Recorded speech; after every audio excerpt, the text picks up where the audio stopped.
Hi, and welcome back to my podcast, Kimberly Grace's Stories.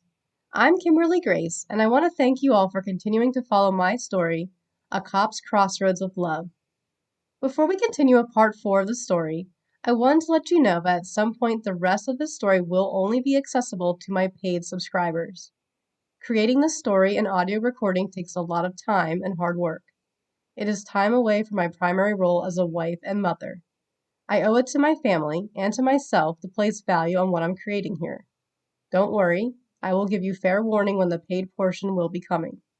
I pray you will come along with me on this journey as we discover more questions and answers in Cassidy and Jacob's story. Okay, let's continue with part 4. Cassidy's boss finds out. An arrest warrant? Jacob stared at the door that Chief Braxton had exited probably a good couple of minutes ago. He blinked rapidly while he tried to make sense of what he had just heard. It did not make sense at all. Even though Jacob hadn't known Carlos for a very long time, he had spent almost every day with him. They've bonded over their fishing expeditions and lamented when their favorite sports teams failed to clinch division championships. Their friendship was light and easy. Jacob could not even grasp the concept of a reality where Carlos was a criminal. The unpaid parking tickets only added up to $500. Something was not right here, and Jacob was determined to get to the bottom of it. Finally able to pull himself out of his stupor, Jacob turned his focus and gaze to Cassidy. She too looked rather shell-shocked and frozen in place. His heart softened at the sight of her, and he had to hold himself back from rushing to her side and wrapping his arms around her. Cassidy looked so fragile right now that even the smallest breath of air would cause her to break into a million pieces. Without thinking, Jacob reached his hand across the table and lightly placed it on her arm. For a brief second, Cassidy seemed to relax, but then she jumped up so fast it made Jacob retract his hand quickly, as if he had just been bitten by a rattlesnake. Cassidy's eyes were brimming with a burning anger that pierced him so intensely, he had to look away for a moment. It bewildered Jacob as to why Cassidy was treating him as an enemy and not a friend. He closed his eyes and prayed that God would illuminate a step for him. Just one step. That's all he needed right now. Jacob did not plead for all the answers, not even what to do about Carlos. Instead, his prayer centered on Cassidy. He prayed that they could at least be friends again. With his eyes still shut, he heard Cassidy speak in an almost unrecognizable tone. It was one almost devoid of emotion, but he detected the smallest bit of care in it, which gave him a glimmer of hope. You've meddled enough here, Jacob. It's time for you to go. Jacob kept his eyes shut and continued to pray. A warm, calming presence eased the tension in his forehead and back. His strength and confidence in his Savior were being renewed by the Holy Spirit. He sat silently for a moment, not moving an inch, but his lips continued to whisper quietly his prayer of offering to God. He heard Cassidy start to walk toward the door. Now feeling more centered, he opened his eyes and spoke the only thing he could think of to encourage his friend. You didn't do anything wrong, Cass. It's the chief's fault for not telling you about the arrest warrant. Cassidy paused in the doorframe with her one hand holding tightly near the top of the door jamb. Her body looked tense, and Jacob thought he saw a slight tremor in the other hand that hung defeatedly by her thigh. Jacob did not dare to even think about getting up and moving closer to her. He knew Cassidy would have none of his sympathy right now. Without turning her head to look at him, she replied in a low, flat voice. It doesn't matter. I was given specific orders and I didn't follow them. Now, if you'll excuse me, I need to go clean out my desk. Upon hearing the last remark, Jacob shot up in horror and hurried after her. She was already down the hall and making a right toward the big open space filled with rows and rows of desks. Jacob tried to pick up his pace, but surprisingly Cassidy could move rather fast for her petite size. Perhaps the anger helped fuel her speed, Jacob thought. He was not expecting to find the office so empty and quiet when he entered the big room. It was just the two of them, except for an older gentleman typing slowly on a computer in the corner. He had so many stacks of piled up manila folders on his desk that you could barely see his little head poking above them. Jacob's voice rang out louder than intended, clearly catching the attention of the older police officer in the corner as his clickety-clacking stopped immediately, leaving a deafening, ominous silence in the room. What do you mean clean out your desk? You can't quit, Cass. Cassidy glared at Jacob for a moment, but then pretended as if she hadn't heard him, and went back to collecting her things. Jacob watched her pause when she picked up a picture of her uncle. He noticed the silent tears falling down her cheeks as she put it in a box, only offering up a quick wipe of her sleeve for the occasion, and it was over. Cassie was back to being a stoic wall, devoid of emotion. It unnerved Jacob to see her this way. This was certainly not the Cassie that he grew up with, and it was driving him mad that she was acting this way. She used to be fierce and determined. She would never back down from a challenge, and loved to play games competitively. Suddenly, Jacob had an idea. He walked over to her and put his hand on hers to momentarily stop her from putting one of her possessions in the box.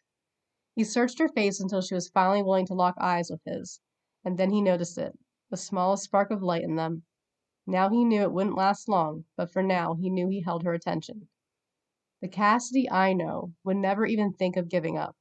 She is smart, tenacious, and would never let anyone else define her destiny other than herself. He could tell she wanted to believe him, and was hanging on his every word like a child waiting expectantly for the ice cream man to drive down her street. Her eyes welled again with tears, and this time she could not hold back the floodgates. Cassie started sobbing quietly, so Jacob instinctively wrapped his arms around her. She felt good against his chest, and strangely, everything felt better when he held her. It didn't take away the uphill battle or mess of a situation they found themselves in, but it did feel more manageable, to him at least. He thought he had understood what it felt like to be in love. Jacob came close in college once with his then longtime girlfriend, but now holding Cassidy, he realized that he'd been mistaken. The way he felt being with Cassidy was unlike anything else. He never wanted to let her go. He yearned to be her protector, even though he knew she was fully capable of taking care of herself. The moment was brief, yet also felt like a lifetime had passed by between them, instantly solidifying a bond that neither one would be able to easily push away or deny now. Cassie pulled back slightly. Her beautiful green eyes shimmered with teardrops laced between her eyelashes. She met his gaze and parted her lips slightly, as if offering an invitation. Jacob naturally started to lean down to meet them, but was abruptly stopped by the sound of the old man in the corner clearing his throat. As quickly as the two had found themselves wrapped in each other's arms, they were separated instantly now. He noticed Cassie's cheeks were flushed, so he dropped his head downward to keep his gaze toward a checkered floor pattern and scratched the back of his neck with the full palm of his hand. He felt bad for putting her in a compromising position, but gave himself a little grace given the fact that it was thankfully only just one police officer who saw them together. Cassie went back to clearing out her desk as though nothing had just happened, and Jacob joined in to help her. At this point, what more could he do? He had tried everything he could think of to stop her from quitting. The least he could do was be supportive of her decision, even if he didn't agree with it. Thanks for helping, Jacob. I made a huge mistake, and now I need to take responsibility for it. My partner would have done what we were told. I should have followed the chief's explicit instructions. I just don't think I'm cut out to be a cop. They were right. Before Jacob could even inquire about who they are, both of them were startled when the sound of the older policeman across the room boomed in a raspy voice. Before you close up that box for good, Burns, there's something you ought to know. Struggling to regain her composure, Cassie rested her left arm on the top of the box and turned her attention to her colleague with a placid expression on her face. Even though she appeared calm, Jacob knew she was hanging on by a thread at this point. Her body trembled ever so slightly as the anticipation began to build, and a palpable tension filled the nearly empty room. Jacob wondered where all the other officers had gone, but gulped when he realized that they were probably all out looking for Carlos. Both Jacob and Cassie had to stay in their suspense a little while longer, while the man slowly made his way over to them. Apparently, what he had to say could not be shouted across the room. Either that, or this man lived for dramatic theatrics. He walked with a limp, and had a cane to help him maneuver around. Jacob weighed the likelihood that the injury might have occurred while he was on duty. The man had a stern scowl, and his breath was heavily labored with every step. Jacob easily concluded that he would not dare venture a word to him. Finally, after what felt like the longest walk ever, he made it to them. Jacob said a silent prayer for the man, as he could tell he suffered greatly every day from his pain. Cassidy rolled her chair over for him and helped him to sit down. It was clear to Jacob that she very much respected her older colleague. She had always had a kind, caring nature, and Jacob's heart leapt a little to see the old Cassie shining through again. Cassie kneeled down like a child would, waiting for their papa to tell them a bedtime story. It's okay, Schmitty. What is it? What do I need to know? Now that Officer Schmitty was right up close with Cassidy and Jacob, he appeared to falter in his confidence a little. He clutched his cane with both hands and looked around wildly for a moment. Cassie placed her hand gently on his arm and gave it a few small pats, signaling her support for him to share what he knew with them. That seemed to do the trick, as he cleared his throat once more before speaking. The arrest warrant. Yes, what about it? It was filed this morning. You had already left. Jacob's wheels were spinning. Why would an arrest warrant be filed for a mere $500? He could tell Cassie was thinking the same thing as she put her index finger up to her lips in contemplation. Why didn't Chief Braxton radio me then? Officer Schmitty shrugged his shoulders and scoffed. He apparently felt that he had said enough as he started to struggle to get out of the chair. Jacob swooped in to help the man up, and then he was able to steady himself with his cane. Schmitty began making his way back slowly to his desk.